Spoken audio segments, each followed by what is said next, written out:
What's going on, world? Welcome to another edition of the Black Mental Health Podcast. I'm your host, Reg. Joined today with me is a very, very special guest. If you're from Philly, you gotta know who this is, and if you're not living under a rock, you definitely have to know who she is. I actually met her while I was doing Uber part-time last year, and I've been knew her and moving around the city, so it was just synergy met for some reason that night because I've been meaning to reach out anyway for the podcast. I got her book when I first heard about it on Power 99 because I love supporting people and I love to read. So I definitely had to go ahead and try to show love.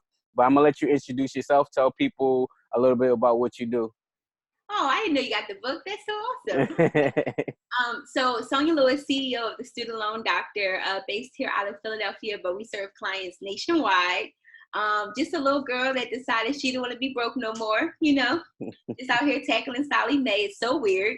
But that's my gift and calling. And I'm really, really passionate about the work that we do because not only are we helping people get their money right, but we're helping people get their life and their goals and their hopes back on track because we're tackling I call it the silent financial killer. So I'm really, really blessed to be in this role. Man, and you're doing a phenomenal job with it too, because I feel like it's such a not a stigma, like a pertinent thing in our community, but no one is actually taking like the actual steps to try to help it, or at least that I know of. You were the first person that I really knew that really were like, if you need something about your student loans, go to Sonia. Talk about how you got into the field. I think it started off from your personal journey, but talk about a little bit of your backstory of getting into the student loan field. So let me go back and just let everybody know. I was broke. I'm talking about like broke. Like, you know how you put you rub your pockets together, maybe something in appear, or you go in the fridge 3 times thinking that new food will show up, but the food don't be there. It's in your mind. Anyway, I was that type of broke. And I decided that I didn't want to be broke anymore when I decided to take advantage of the resources that I had at my fingertips through church. I was able to get my finances together. So when I was learning and going through this process, I'm like, wait a minute, there's a lot of people that don't know about this, right? So I started to figure out what would it look like to help others, first my friends and family, and then I started helping people inside of the class understand their student loan debt. Because when you talk about the budget and, they're like, well, what am I going to do with my loans? And I'm like, oh, all you got to do is.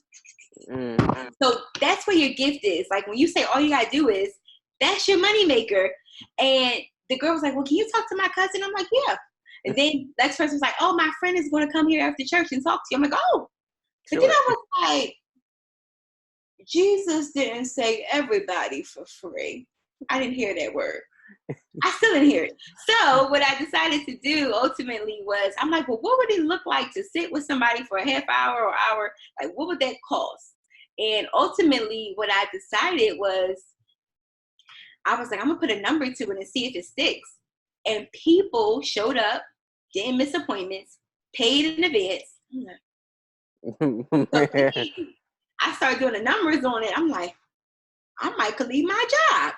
So 6 months proven history, I left my job. Now, what you do though, before you leave the job is you talk to your mama, whoever your caretaker is, if you're not married. And so my mom's deaf. So I sent her a text message. I said, I just want to know if I leave my job, would I be homeless? If it didn't work out. And she was like, no. She said, I think you should leave your job if you think it's something that's sustainable. So I did. February 2017. I have no regrets. I'm really glad that I took that chance and did a faith walk, right? And I'm just so glad that I decided to be obedient to God, because sometimes, so many times, we'll be in our own way, in our own fear, right? And we'll be telling God what he can't do. You ain't even let him do anything for you. So now I just walk like this. Like, Lord, what do you have us to do today? And I really think that that's part of my strategy of success, to go from broke, overdraft, overweight, depressed, to overabundance in just a few years. I mean, literally that's 2017 and we're in 19 and we're a six-figure business recognized all over the nation, globally even, and we have employees. It's not just me no more, Wow. right? So to go from employee to employer is just a very humbling thing. And so I give a lot of credit to Faith and listening and paying attention. You talked about depression. What was causing your depression during that period when you were trying to find and make things out? Yeah, so I think that I had wanted to live up to the idea of what a 25 or 26-year-old should be doing. Like I was chasing degrees, I was finishing up my master's, I was chasing success at work. I'm the girl that was working overtime and overtime and just really just trying to figure out like how do I be recognized as the top person in my role and I had this image of what success looked like and I couldn't reach it.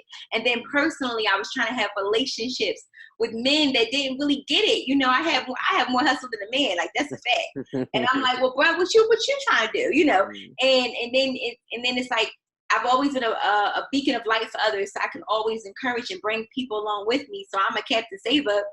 Right. And I'm trying to bring you up and put some light into your world. But now I got this going on in the background, and then I got so unfocused that my finances started to suffer because I'm all tuned into what you got going on, right? And sometimes giving my last to make sure it wasn't your last, right? And that's for women, I think sometimes, especially powerful women and women that don't necessarily understand that they have a gift.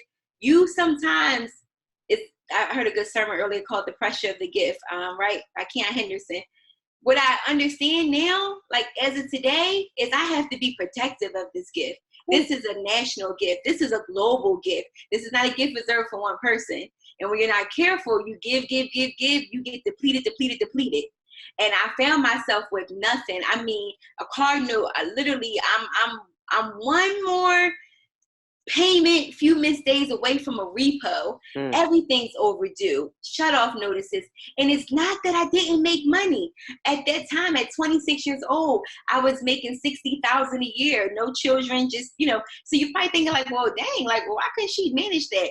I had a money mindset problem. I didn't have a money problem. I had a mindset problem. And when you broke, you ain't happy. Ain't nothing good about it. So now you're living up to what you in your mind think you should be. You got this master's, you have this image, you got to get this car, so all these things mess with your mental psyche. And I was at the point where I was like, help. And that was right on the eve when I realized I need help. Before the business started, my grandmother had passed away. You know, I got like that one person that don't ask no question, that's just gonna help you, right? It hit me when she passed. I'm like, oh, so you saying I could be homeless? Wow. Like, you know, that hit me. Right. And, or the car could really get repo. So to honor her, I was like, I don't gotta live like this. Like, she didn't raise me like this. Like, that's me. That's me in my own way. I didn't see these things growing up. So I just had to grow up literally and cut the, you know. Were you the first you could curse, by the way. It's more protecting of your brain, not me. Like, you can talk freely. I'm trying to work on it because actually they say intelligent people cuss the most, but I'm trying to work on my mouth because we are a bigger brand. Right. It's more protecting of you. But take us. All right. Let me ask that question first. Are you the first entrepreneur that you not know, but like the one that you like? Did you have the mentors around you, with family members that can guide you and pull you up? Because the question I was going to ask leading into that was talk about the struggles mentally, background of running your own, operating your own business like that. Because coming from the 9-to-5 lifestyle, that's what most entrepreneurs don't teach about, the mentality and the mental health that go behind that entrepreneurship. So talk about that, your struggles with that. This portion of the podcast is brought to you by HopeWorks. You have the power to recode your future with HopeWorks. With a focus on education, technology, and entrepreneurship, HopeWorks provides a positive, healing atmosphere that propels young people to build stronger futures and break the cycle of violence and poverty in the city of Camden, New Jersey. They partner with young men and women ages 16 to 25 to get them back in school, earn permanent jobs, and achieve their highest potential. HopeWorks builds stronger futures that will have lasting and positive impact on the communities around us. Find out how you can make a difference with HopeWorks by going to hopeworks.org and tell them you heard it first on the Black Mental Health Podcast. I actually went and spoke at HopeWorks actually last week, and I had a great. I was pleasantly surprised. Like I really like what they're doing, especially paying people to learn. So especially I wish it was something around that I could have done because I definitely would have been in HopeWorks. But check it out for yourself. Go to hopeworks.org and remember that you heard it first right here on the Black Mental Health Podcast. This portion of the podcast is brought to you by My Violin Weighs a Ton. My Violin Weighs a Ton is the realization of a unique vision that hip-hop artist and mental health advocate Archie Green crafted and is bringing to life in order to engage, educate, and inspire a new generation. Archie also understands the power of music and how it can be used to overcome obstacles, deal with painful experiences, and even help individuals cope with mental illness. The students participating in this project are a part of the Cleveland Metropolitan School District, which according to a 2017 CDC study are leading the nation in suicide rates. Wow. 2 in every 10 high schoolers having attempted suicide in 2015. That is big. Wow. In January 2019, Archie and his mental health advocacy group, Pilgrim Layers Back, was granted the opportunity to bring My Violin Weighs a Ton to life. For the 4-month-long performance project, Archie and Pilgrim Layers Back have partnered with Lexington Bell Community Center, which is an urban youth educational center located in the historic Cleveland neighborhood of Ho. I hope I pronounced that right. To support, head over to the GoFundMe.com/MVWAT2019. The link will be in the description of this podcast, and make sure to let them know you heard them first on the Black Mental Health Podcast.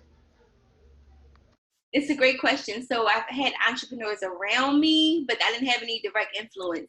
I always saw hard workers. My grandmother is the first in our family to have a college degree back in the 50s when it wasn't cute. Like, you know, she was one of 7, and her uncle said, I could only pay for one of you. This is for anybody's student loans. I can only pay for one of you to get a degree. Who's it going to be? They voted her. She went off. She moved from the south to the north. She became a teacher. She made a good salary, had a good neighborhood, brought her home, right? So I always saw hard work. And in my grandmother's household, it was either college or the military. Yeah, one of the two where you're outcasted. That's just what it was. So I knew I had to go and do something, right? And then my mom had a crazy work ethic. So I knew where this came from. My dad had a crazy work ethic. But I didn't see entrepreneurship. I saw entrepreneurship because I got intentional in 2015. I started saying, you know what? Entrepreneurs in Philly, they're on to something. I don't have a business, but I like their energy. What y'all listening to? Eric Thomas, Tony Robbins. What's that? What are you talking about? And Les Brown. So now I'm listening and I'm immersing myself in this culture. What's the next event? Y'all gonna meet up where? Bowling? And so now I'm trying to be a part of stuff. Literally, when I used to get connected with Neo, now we're like brother and sister, but originally we had a physical relationship, like a mentee mentor. When I first had got with him, I said to Neo, I said, listen, I said, you gotta tell me what's your secret sauce? Like, what are you doing? Like, and I remember he said to me, he said, all I did was just decide to change my mind. I said, change your mind? I said, okay. I said, well, what I got to do to change my mind? I said, I want to come to your classes and your events. Literally, my name tag said doctor. That's all, because I was pursuing my doctoral degree. I'm ABD. I got to finish it. I don't quit, so I'll finish, right? But that's what happened. I just got around some people that was changing their environment. That's it. So long story short, that started for 15 for me. A whole year of supporting entrepreneurs, being around them, being in the space. 2016, I was like, I'm about to make some money too. So now my background is sales, marketing. I was number 1 in Mary Kay. I was number 1 in everything I ever did as a professional. I was even number 1 when I was 17, working at Sears in Upper Darby, selling washers and dryers. Does that make sense? So I knew I had what it took. I just didn't know about process and systems. And once I realized that, hey, at this college, I helped put this in place. And hey, at Mary Kay, I used to send handwritten cards. And I used to pull up at 12 midnight with concealer. You're not going to Rite Aid, I'm Rite Aid. You know, I had these things in place. What would it look like to put those gifts and talents in place for yourself? Somebody watching this, and I always say this when I do interviews, don't look at me and go, she's so good, she's so lucky, she figured it out. No, when you watch something like this, you should like literally be done, pause it, and write down, what am I good at? What is the thing that $1 million company is paying me $1 million to not figure out? Mm. And then I figured it out. And you know what happened when I left my job? The president of the college sat with me in exit interview. And he said, I quote, when I met you, he said, I always knew you would be a college president or a business owner. Wow. And I said, well, why you ain't say nothing? And he laughed. Wow. And they're never going to tell you. They're never going to tell you you're brilliant. They're never going to tell you that you're smart. They're never going to tell you that you should be making more. They're never going to tell you that without you, this operation would not be possible. They're never going to tell you. So I don't need anybody to tell me. Like literally, that was the moment where I was like, game time. Like that makes sense. So all I'm going to do is win, or all I'm going to do is win. That's all I'm going to do. All I'm going to do is win or win. And even when I lose, I still win because I learned the lesson. Mentally, I wish people could do what I did, which was take a year of building that muscle, that mental muscle. What are you listening to? Who are you talking to? What are you talking about? What does that mental muscle look like? I wish I could have people really tune in and listen in and figure it out. Wow, you dropped a lot of gems. I hope y'all picking them all up. Take me behind the scenes of your business in the student loan doctor. What have you noticed how student loans are affecting our community mentally? Like, what are they doing to us? How are they draining us? Like, because I know what I felt, and I'm still like, I'm in deferment right now, so I know what they have done to me financially, but mentally, like, what have you seen within your business? Yes, it's a home wrecker. It's an emotional wrecker. It's the eater of sleep. It's the thief of creativity. Because when you are broke, or when you are mentally broke, or when you are stressed, you are not your 100% best self.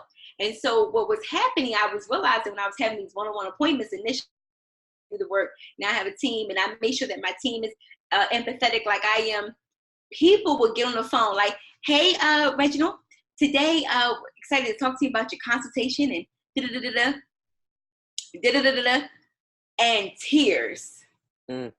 Like literally one lady came in with a Gucci bag, a Lexus keys, her red bottom, sharp, honey. She put it down on the table, bust out crying. I said, what in the? I said, did something happen on the way here? She said, I was waiting for this appointment. I was hoping you wasn't going to cancel. I was hoping you were. And she let it all out. I'm like, I'm not certified for this. Wow. And what it came down to is she said, I've been pretending.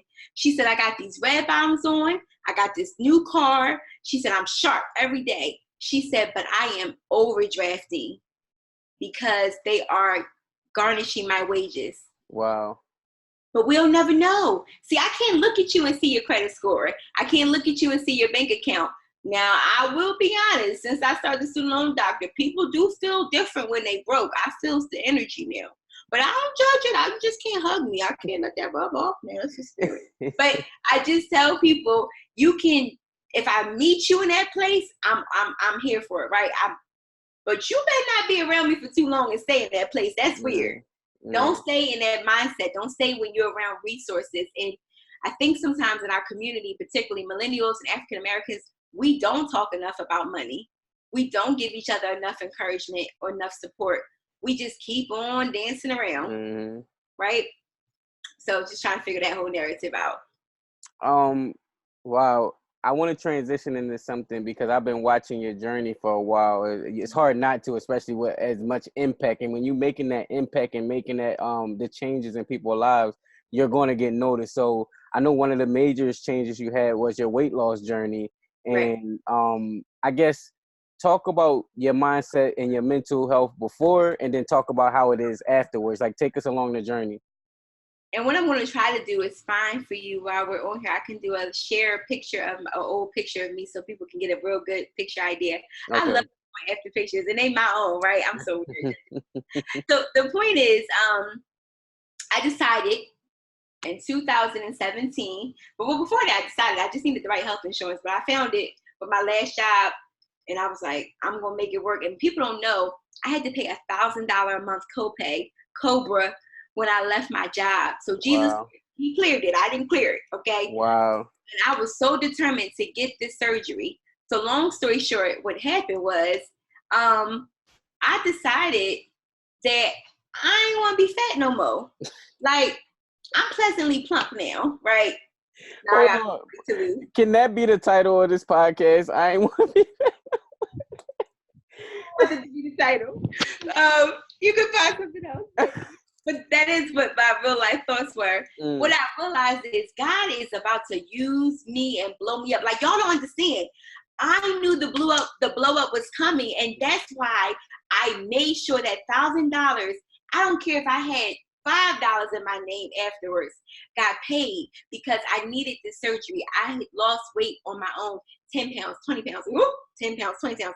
And I hate when people say, just go to the gym. You don't understand. Before the surgery, I couldn't walk for 5 minutes without my back going numb and having to sit down. So you want me to be in the gym? So can I be on the gym with the treadmill, with the chair? No. You know what I'm saying? Like, so I don't judge people in their progress, because every fat person can get to the gym, but everybody can't do anything when they get there. Right. I couldn't even speak for 5 minutes. So I'll be talking to you like, so what you say? Right. Smiling through pain. Like, that's not normal. Like, so for me, I was like, if I'm going to have this $1 million gift, if I'm going to be inspiring the world, God's going to put me on planes. He's going to put me on stages. He's going to put me in front of photographers. I saw it. You don't understand. And so I was like, what would it look like? What does it look like when you sit with Auntie Oprah? Matter of fact, I don't even look like this when I sit with Auntie Oprah. I'm about 50 pounds shy. When I sit with Oprah, not if, but when, who do you want to show up as? Do you want to show up as self of 320? Or I'm 220 right now, right? No, actually, I want to show up like 175, 180. I think my cheekbones will pop a little more, right? Because I always on the inside was a little snatched little ducky. You know what I'm saying? I was always snatched. But I didn't see it anymore. I didn't see me when I looked at me in the mirror. And let's not get it twisted. This is not a self-esteem issue. I got 99 problems, but it ain't one. So I never was on, no, I can't get a man. I always kept a man. I got good personality, cheekbone, you know what I'm saying? I'm very smart. But I wasn't about a man. It was about, who are you projecting yourself to be to the world? Because I didn't even like who was showing up. And then a lot of people don't know that with the lupus and the medicine, I had got diagnosed with lupus in 2014. The medicine I was taking that really made me more overweight, entrepreneurship, stress eating, more overweight. And I was like, yo, who are you? So when I see this girl, when I see these cheeks, and I see this face, I'm like, I know her.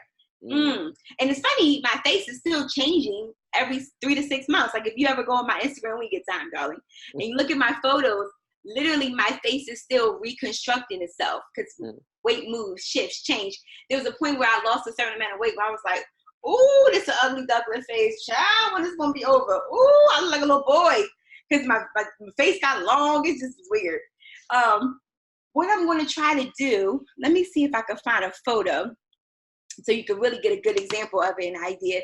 But long story short, I just said to myself, what does it look like if I want to be my best self, if I want to show up as my best self? And I knew that it wasn't going to be like this, like how I look. Then that wasn't going to work for where I was headed. Does that make sense? Yeah. I know, I got you. You knew what version of yourself wanted to show up in the future, and not the one you was at now, or at that present moment. Exactly. And I'm hoping I can find this photo. If not, I can insert it later after the podcast when I do the editing and stuff like that. Oh, okay. I just wanted to show. I was excited. Super. Well, you can look for it and talk. I know you're a good multitasker. I'll do it for you. Go ahead.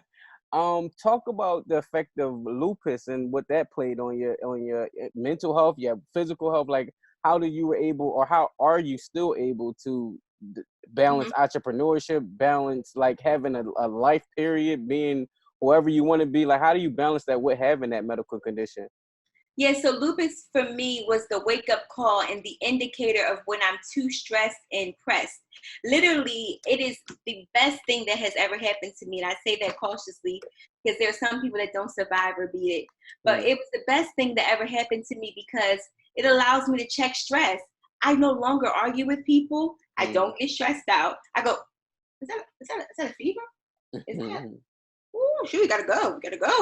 And I can't indulge. Because now, me dealing with you, me arguing with you, me being stressed out because of you, that's my life. And I'm very serious about that. I never forget, I had an ex who I would go back and forth with, right? This is years ago. We argued so bad, I woke up, I had a quarter-size hive on my cheek. It was lupus. I woke, and I'm not trying to be funny, but I got good skin. You know what I'm saying? Ain't no blemishes here. It's very minimal makeup. I got my little fake lashes, but I got long ones too. The point is, I don't have to be stressed out. I don't live that life. So when I woke up with that quarter-size hive, we broke up that day. And we broke up like this. I said, well, I just want to let you know, we're going to end right here. It was the calmest breakup you ever seen. He probably thought it was crazy. Later, after the hive went down, I told him, I said, look, I said, this is what it is. I said, arguing with you, you're going to have me in the hospital. I can't afford it. Literally, at that time, I was paying $1,000 a month for my insurance. And then my insurance went down to $500. Now I pay about $275 out of pocket. Entrepreneurship ain't cheap. And I don't believe in not having health insurance, right? So fast forward, long story short, I was like, entrepreneurship is going to be the thing that saves my life or it's going to kill me. Because I know I need my sleep. That, grind all night, teen, no sleep. Not this one. Not this one. I have to go to sleep, dog. I am not effective if I don't sleep. Right. So I even have to be mindful of allowing people to not push me to certain limits. And I have to be okay with saying, I can't do it. I'm not about to do it. I have to be okay with delegation. That's real too. So for me, the lupus is actually something I don't think about until we have a conversation like this, because I am in remission. But I'm in remission because I work out, because I take my naps, because I've switched over to pescatarian, going full vegan in September. There are things that I'm doing that I need to be my best me. My mentor said to me, the reason he stopped eating meat, he said, do you know how much time and energy it takes to break down meat? And I said to him, I said, you know what? After I had my surgery, you're right. I had some chicken. I had to go to sleep so that my body could process the chicken. And it hit me. I need all my time and energy if I'm trying to hit this $1 million goal. He's trying to hit $1 billion. He's ahead of me, right? Not trying, he is. So he said, what can I control? What are your controllables? And I was like, oh, let me say something. That was 5 months ago to this day. And do you know that day I went cold turkey on meat? Never cheated, never anything. Wow. Because it made sense. And the only reason I knew it was valid, what he said, was because I could remember after surgery, when I could start eating chicken again, grounded chicken, I had to literally go to sleep. When I used to eat a French fry, I tried to eat a French fry 2 months after surgery. I wanted one so bad. I had to pull over. It was like drunk driving because my body was like slowed down. I had to literally, I was like, and I pulled over, put my hazards on. I went to sleep for 10 minutes. Wow. So he's not lying when he says that the body needs extra energy to break down things that are not natural, right? So anyway, I say all that to say, going back to lupus, it is my barometer of what I can and cannot do. Wow. We're about to wrap up. I know she's a busy person, guys. It was even hard getting this energy. Okay, see, there we go. This portion of the podcast is brought to you by Mental Clarity Coaching. Mental Clarity Coaching is a life strategizing service that prioritizes personal, professional, and product development. Not only is the concentration on single mothers, underdeveloped men, misguided youth, or lost entrepreneurs, but the person behind these titles. The main objective is to help the individual so that they can flourish in their gifts and capitalize on every opportunity that's available to them. I hate talking about stuff that has to do with me. So I got a review for someone who actually went through the coaching program and is an entrepreneur. And they said, I found Reg when I was nearly at the end of my rope and on the verge of giving up on it all. I'm glad to have rediscovered my inner strength and developed a supportive community through Reggie's support, transparency, and commitment to helping real people push through. Through his program, I found a coach, a friend, and my best self. For more information about mental clarity coaching, go to my website, reginaldahoward.com/coaching, and let's work together to get you the clarity you've been looking for. This portion of the podcast is brought to you by the Worthy Lifestyle app. Are you looking for mental health support, education, and resources? Are you lacking self-esteem to elevate? Are you looking for a way to handle the childhood trauma you're not talking about? Are you sad, angry, or just all over the place emotionally? If so, download the Worthy Lifestyle app. The Worthy Lifestyle app provides mental health education, resources, and support. Learn how to become the best version of yourself. Before you can win, you have to believe you're worthy. Download the Worthy Lifestyle app and tell them Brad sent you. I had a chance to meet the creator and the owner and the operator, and she's an amazing person. We actually are in the talks of doing big things together, especially for the mental health community. So I'm in so full support of what she's doing with this app, and I highly recommend it because it's an amazing tool for people that say therapy and all of these things are expensive and they don't know where to start. So the Worthy Lifestyle app is definitely a place to give you that start, and it might be the place that you call home for a while. So go download the app and tell them Brad sent you. Let me see. Let me share screen. Ready? Mm-hmm. Wow, that's a big difference. Yeah, now she was still cute though. Don't get it. No, she was. And you got the good hair too. I see them. No, my hair was sweaty. I think it rained or something. Ah. But yeah, my teeth look different. I got my teeth fixed. Somebody asked me the other day, what has the student loan doctor done for you? If you can see, like right down here, was missing like a tooth down this below. I can't say which show I was on because it didn't get released yet. But a major network literally repaired my teeth for free. Wow. So the student loan doctor gave me teeth. Wow. So that's big. But this is two different people. Wow. And I'm not even yet where I want to be. But this woman, she looked a little different, right? She's a little more confident. This woman, she was sweet, she was pleasant, but you got caught up in the fat. Her skin was still good though. Don't get it twisted. But I say all that to say, I had a vision of where I wanted this to go. And so to be a year later from surgery, 100 pounds down, I am grateful. And so I have goals by my birthday to reach. I have goals by this time next year to reach. I'm not trying to be super skinny. I think I don't want to be that person anyway. I like a little shape. But I do want to be, one, I can run now. Two, I can walk 6 miles and still got time to keep going. I sleep better. You know what I'm saying? It's a lot of things that's better. The point is, what I'm saying, I'm excited about me. And that's why I said, I think before you can help others, you've got to first help yourself. And I helped me. I got my money together. I got my weight together. I got my lupus together. So now when people draw on me to be a resource, to be an inspiration, I'm fully armed and ready to go. I got 2 more questions. You touched on it a bit, but I want you to give like a direct answer. Relationships now, because that person that you show is different than the person that we have sitting here now. Like you're a business owner, you down the pounds, you're getting towards that ideal weight. How is the how I don't know if you ever felt this, but I know they say people forget that they're not like big anymore. Like they still act like they have all the weight, so they carry themselves a certain way.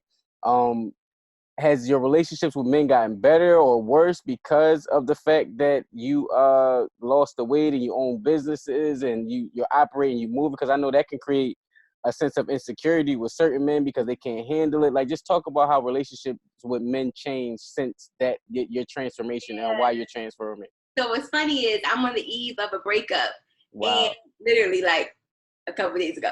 So if he watches this or hears this at the time of the airing, he might think this song is about him. Hey, it might be. But the point is, no, he's decent, and I will miss him, and we'll be friends. But there was a sermon that I listened to that said the pressure of being great. I referred to it earlier. You got to remember that people will always see you and your gift before you see it in yourself. And we had an amicable conversation when it ended. And it was just like, yo, I think you're this. I think you're close to perfect. I think he said all these beautiful things, right? It was wonderful. But he said, you're just not perfect for me because I've got things that I need to work on. Wow. He said, and I know that if I stay in this relationship, I'm going to continue to hurt you. Not physically, but like emotionally, or not be there enough because I can't be at the capacity in which you are. And the thing is, he will never be able to think the same because of me. He'll never see things the same again because of me.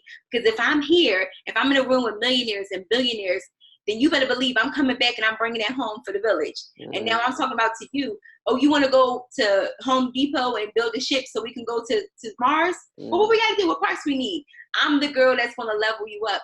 And what you're going to realize, and this is for any woman that's powerful in any field, not just entrepreneurship or any man, you got to be with the person that can handle you at your highest pinnacle. And I'm going to be really honest and say, I don't know what is the furthest God is about to take me. But what I do know is that this is a very blessed life. And if you're not aligned with that, if you are saying to me, you cannot go with me, I respect you to stop here. Let's be friends and let me rise. I don't need a ball and chain. I need no anchor. So if I don't have the right person to my left or my right, I'd rather do it solo, and that's okay too. Some people have to understand that God can only use you when you are undistracted. Literally, when the student loan doctor started when I was single. Yeah, I had people with friends and stuff, but I was focused and I was single. And I said, coming off of this relationship, Lord, just let me be single for a moment so that I can do your work, because we got other things and moves to make. So I'm okay. I'm actually okay. Because I understood, I saw the change in our relationship. I was like, oh, he ain't gonna be able to go with me. And I remember, I didn't say that to him, but I remember the night it hit me, I cried, he didn't know. And I was like, it's about to wrap up soon. Like, I felt it. So when it wrapped up, and it came out in a crazy way, but when we had to wrap things up, I hugged him. I said, I love you. I think the world of you. Like, my thing is, I would say, I love you for forever and a day. But I love me more. And I love me as to who I've got to be for other people. This is not just for one person. And so I respect that he apologized on his exit for what he was doing, right? The bad behavior. And he acknowledged how amazing I am. And sometimes people don't get that closure in relationships. So my girlfriends are like, girl, you. I said, no, he might be broken. I said, but he was put together enough to clean up that exit. Because anyway, you shouldn't want to burn a person like me anyway. I've been too good to you. I am a good woman. I'm in the dictionary like this. So my thing is, it's just like, we don't have to sometimes, and that's the other thing. Sometimes you got to have discernment to say, that's a friend. I know you fine. I know, sis, but that's a friend. And that's okay too. So yeah, I think what I'm excited about, right, for the next relationship or whoever I date, I want them to be on the same accordance with me. I want them to be on the same wavelength as me. And I don't mean money, right? Everybody thinks we're talking about money. I'm talking about what that energy do. What book do you have me to read, sir? What good news do you have for me? What conference did you attend that I can get some notes from? And when I went to the conference in Chicago, I brought back these notes for you. That's what I'm on. So it ain't about money. It's not about looks. You gotta be attracted, you know. But it is about, are you in the same direction that I'm headed? And if not, I'm a great friend. Wow. Wow. All right. So my last question, and we're gonna wrap it up after this. What's your overall viewpoint, perspective, opinion on mental health in the Black community? I think it is becoming more of a popular, untaboo topic that we can have a conversation. That's why I appreciate and say yes to your podcast. I say no to so many.